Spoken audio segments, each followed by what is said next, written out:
They'd stuffed my life into black garbage bags. The lobby reeked of coffee and ammonia, the kind of smell you associate with bleach and betrayal. My boss, Greg, stood by the front desk with 3 managers behind him like a firing squad. My coworkers were pretending to check their phones, but I could feel their eyes. "You're 25, Greg said. "We're downsizing. Get out now." No meeting, no warning. Just my belongings, crushed, spilling out of cheap plastic, on display like trash. I didn't speak. I didn't give him the satisfaction. I just smiled, picked up my car keys, and walked out without touching a single bag, because I'd already taken everything I needed. Flashback, 1 year earlier. When I first met Greg, he called me the future of the company. He said I had energy and instinct. He invited me into meetings most interns never saw, asked my opinion, laughed at my ideas like they were genius. Back then, I believed him. I worked late, brought him solutions before he knew there were problems. I was loyal in a way only the young and hungry can be. But loyalty is a one-way street for people like Greg. The cracks started small. A skipped invite to a client dinner.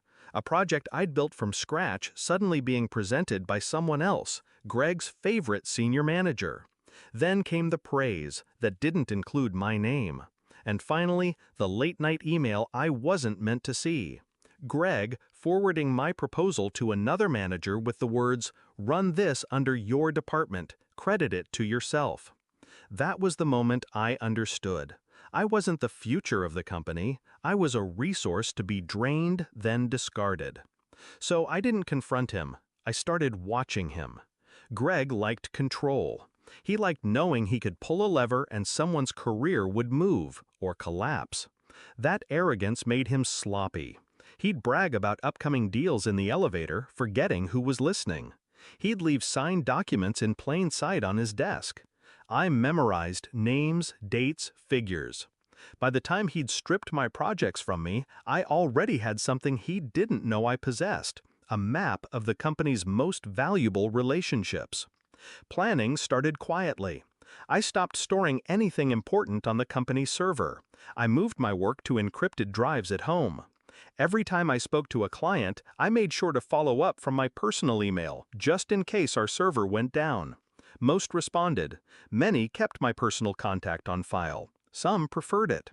Over drinks with one client I trusted, I learned the biggest secret.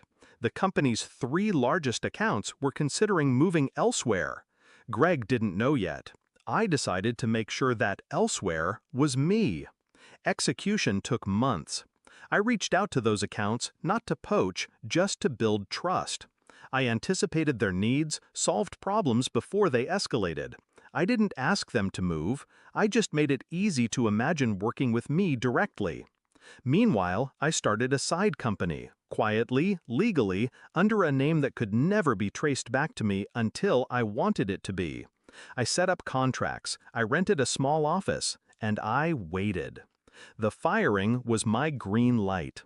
When I saw those garbage bags in the lobby, I knew Greg thought he'd humiliated me. That was his style, public execution to scare the rest. I didn't touch the bags. I walked past him like he didn't exist, got in my car, and drove straight to my new office. By the end of that week, I'd sent polite, personal emails to every client I'd ever worked with, letting them know I was available for consulting work if they ever needed me. Within 3 days, 2 of the 3 largest accounts called me. Not Greg, not the company, me. 2 weeks later, the messages started. First, an email. "Hey, just wondering if you have a moment to chat." Then a text. "Can you talk today?" Then 20, then 40, then 80 messages across every platform. Email, text, LinkedIn. The tone shifted from casual to panicked. "Clients aren't renewing. We need to discuss this ASA. Where are you?" I didn't answer. The confrontation came by accident. A month after I left, I saw Greg in the lobby of a downtown hotel. He looked thinner, grayer. I walked past him, but he caught my arm. "What the hell did you do?" His voice was low, desperate. I tilted my head. I left. "You took them, didn't you?" "They called me," I said. "I didn't take anything. You threw it away."